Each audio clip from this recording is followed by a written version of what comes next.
Bonjour et bienvenue dans cette vidéo de démonstration qui, comme son nom l'indique, va nous permettre de présenter notre solution. Nous allons prendre un exemple. Il s'agit de Maxime, un directeur de site e-commerce qui souhaite optimiser la visibilité de ses campagnes de marketing digital sur le réseau de recherche de Google. Pour ce faire, Maxime veut améliorer la performance de ses mots-clés. Il va donc solliciter l'aide de Talink pour mener à bien son projet, en se connectant à www.talink.com. Afin de préciser le besoin de Maxime, nous allons lui demander de renseigner un questionnaire. La première question lui demande de préciser le canal marketing qu'il souhaite optimiser. Ici, Maxime souhaite optimiser la visibilité de ses annonces sur le réseau de recherche de Google. Il s'agit donc de la régie publicitaire de Google qui est Google AdWords. La deuxième question lui demande d'indiquer quel groupe d'annonces ou campagne est le plus important pour lui. Maxime souhaite une analyse élargie de l'ensemble de ses campagnes, puisque ce qui l'intéresse ici, ce sont ses mots-clés. Il va donc préciser son besoin qui concerne toutes ses campagnes.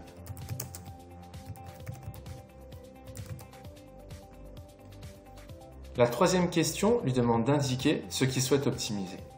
Maxime souhaite ici optimiser la visibilité de ses annonces. Il s'agit de son taux de clic. En anglais, Click-Through Rate, appelé également CTR. La quatrième question lui demande de préciser la dimension de ses campagnes de marketing digital qu'il souhaite analyser. Comme précisé, Maxime souhaite analyser ses mots-clés, appelés en anglais keywords. Ensuite, nous allons demander à Maxime de préciser son adresse mail afin de pouvoir le contacter.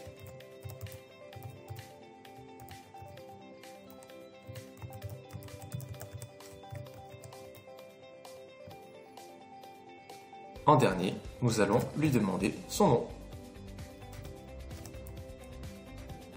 Une fois ces informations enregistrées, nous allons pouvoir prendre contact avec Maxime afin d'optimiser ses campagnes en utilisant l'intelligence artificielle, c'est-à-dire en utilisant des techniques de machine learning et de deep learning. Comment cela fonctionne-t-il?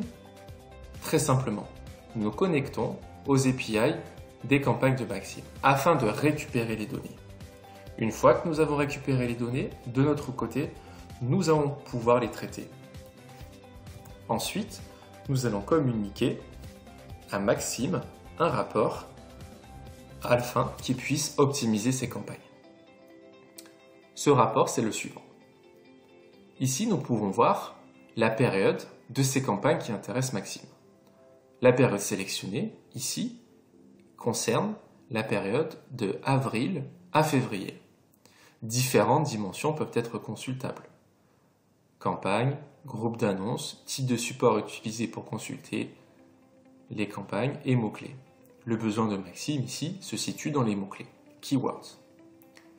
Les différentes métriques, c'est-à-dire les indicateurs, les KPI, sont les suivantes. Il peut en y avoir davantage. Nous ici, nous sommes limités aux besoins de Maxime. Clic, conversion, impression, et plus précisément, son taux de clic, son CTR. La partie statistique est très intéressante. Dans la première partie du tableau, nous avons en histogramme bleuté les dépenses réalisées sur le mot-clé fichier emailing.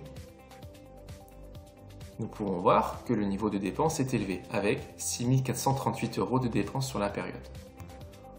En orange, il s'agit de son indicateur de taux de clic. Nous pouvons voir, par exemple, sur le cas du fichier emailing, que les dépenses sont élevées, alors que le taux de clic est moyen. A contrario, le mot-clé campagne plus mail a un budget beaucoup moins élevé, mais un taux de clic plus important. ce qui est intéressant à regarder dans le détail. Et c'est là que notre analyse est très intéressante pour Maxime. En utilisant des technologies de machine learning et de deep learning, nous sommes capables d'indiquer à Maxime le potentiel de ses campagnes, c'est-à-dire le volume de performance qu'il peut aller chercher sur chacun de ces mots-clés, sur l'ensemble de ses campagnes de marketing digital, sur le réseau de Google. Prenons un exemple.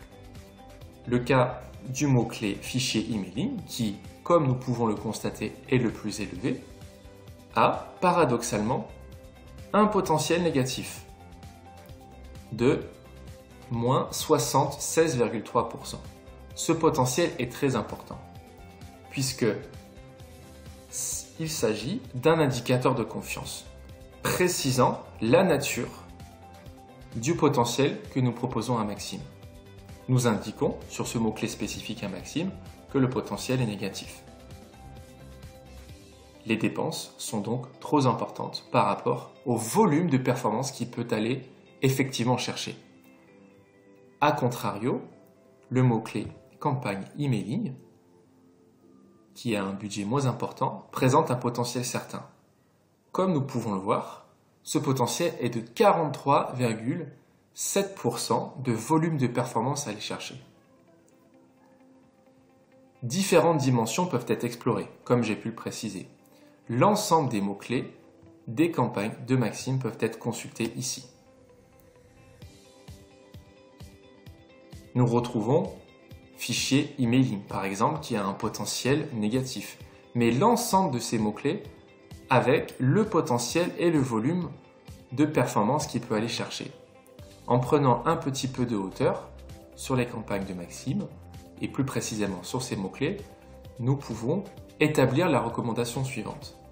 Maxime aurait tout à y gagner à lisser davantage son budget sur des mots-clés pour lesquels le potentiel est négatif, alors que, à contrario, sur d'autres mots-clés, comme celui-ci, campagne emailing, le potentiel est beaucoup plus important, permettant ainsi d'aller chercher des volumes de chiffre d'affaires supplémentaires. Ce type de potentialité peut être réalisé sur un calcul de plus de 60 jours en avance de ces campagnes, basé sur l'historique de Maxime. Je vous remercie de votre attention et je me tiens prêt à répondre à vos différentes questions au terme de cette présentation.